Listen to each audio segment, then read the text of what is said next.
Bueno, respecto a morfometría de cuenca, tenemos que decir que evidentemente la unidad básica hidrológica como tal es precisamente la cuenca. Y tenemos que definir cuenca como un área delimitada donde todo lo que drena dentro de esa área delimitada llega a este punto de salida teórico. ¿De acuerdo? Llega a este único punto de salida. Ahora bien, ¿qué pasa si una gota de agua entonces cae dentro de esa área? Como esta gotica de acá. Pues que va a llegar acá, a la salida. Si una gota cae por fuera de esa área, pues no va a llegar a ese punto de salida, sino va a llegar a la salida de otra cuenca o de otra zona de aportación. En ese sentido, esa condición es lo que va marcando este límite de cuenca. Este límite de cuenca lo va determinando, por ende, las condiciones de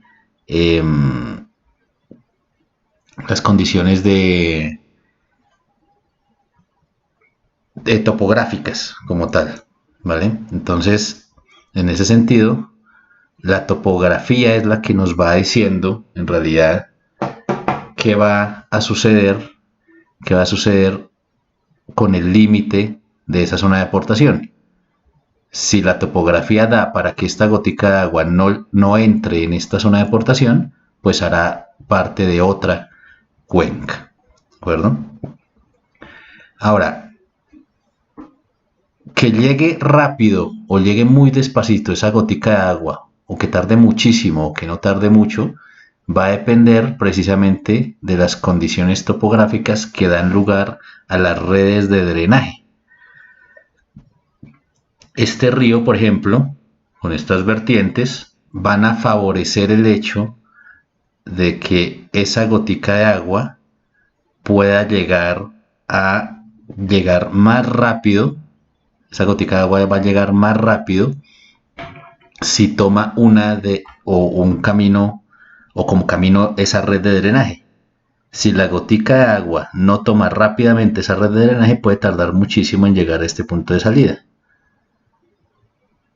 En todo caso, estas redes de drenaje son como grandes autopistas, ¿sí? En este caso, de agua.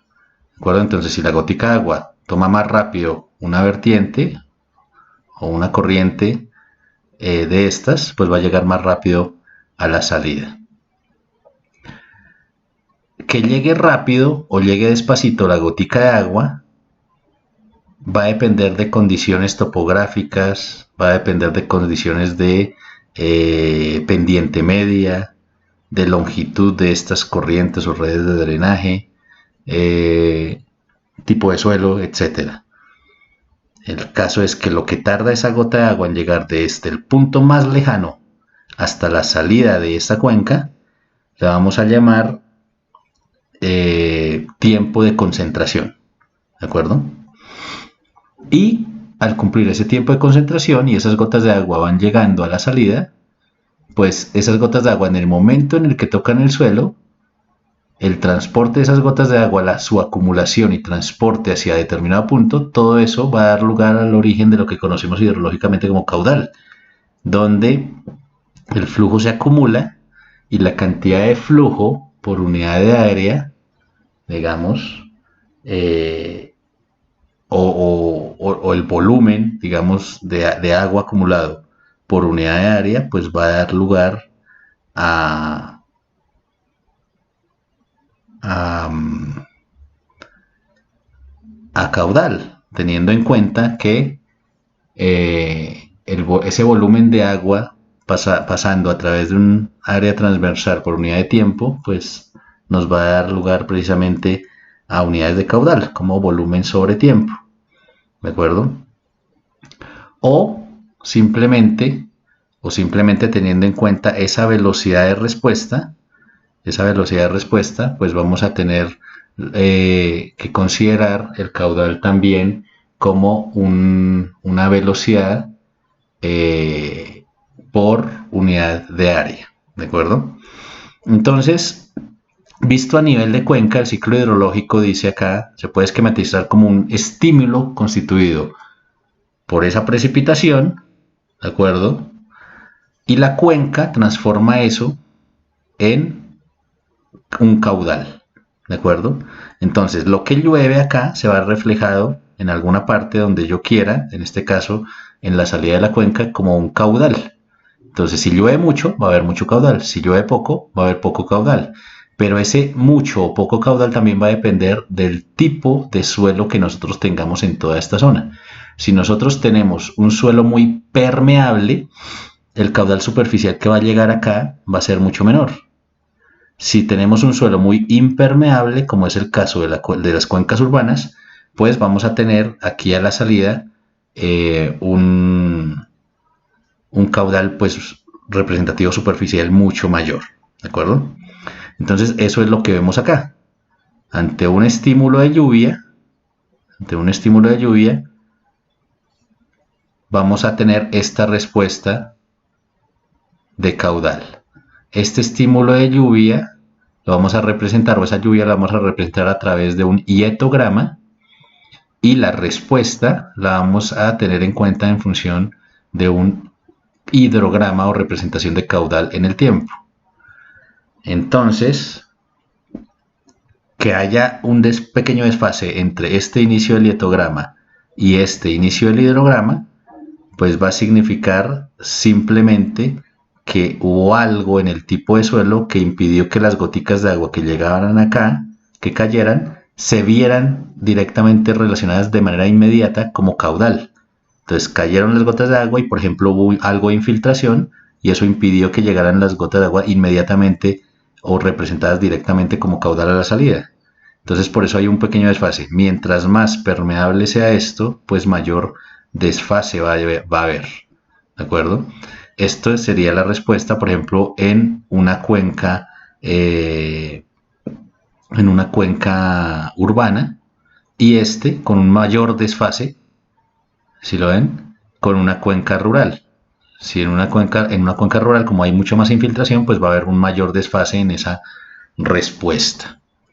Fíjense que no solamente hay un desfase, sino que también hay una disminución en el pico. Esta disminución de pico y este desfase temporal aumentan. Entonces, eso se da cuando tengo niveles importantes de permeabilidad en la cuenca, es el caso de las cuencas rurales. Y eso es precisamente lo que se evidencia en esta diapositiva, que hay características geomorfológicas condicionantes en cuanto a volumen, como son área y tipo de suelo de la cuenca, y la velocidad de respuesta a través del orden de corrientes pendiente de la cuenca y número de cauces. En ese sentido, tendríamos que empezar a diferenciar las diferentes zonas que tiene una cuenca, o las diferentes partes de una cuenca. Entonces están las corrientes tributarias, que son las que alimentan estas ya principales que vemos acá, para finalmente ser alimentada la corriente principal, que es la que llega a la salida de la cuenca. Y está el parteaguas. El parteaguas, que es el límite natural de la cuenca. Acuérdense que ese límite lo da finalmente la topografía. Ustedes, a partir de las curvas de nivel, terminan delimitando las respectivas cuencas. En ese sentido, pues también tenemos que tener en cuenta que en esta cuenca nosotros podríamos a su vez hacer pequeñas subcuencas, o sea, cuencas incluidas dentro de esta gran cuenca que al final alimentan a esta gran cuenca con única salida en este punto. Es el caso que vemos acá. Esta termina siendo una subcuenca de esta gran cuenca, pero igual está contenida en ella y alimenta de todas maneras esta cuenca grandecita. ¿De acuerdo? Entonces esta subcuenca alimenta la cuenca grandecita, y asimismo podemos ubicar una subcuenca en cualquier punto, o en cualquier punto podemos obtener una salida de una subcuenca que al final termina alimentando también esta gran cuenca, y esta grande puede ser a su vez una subcuenca de otra más grande.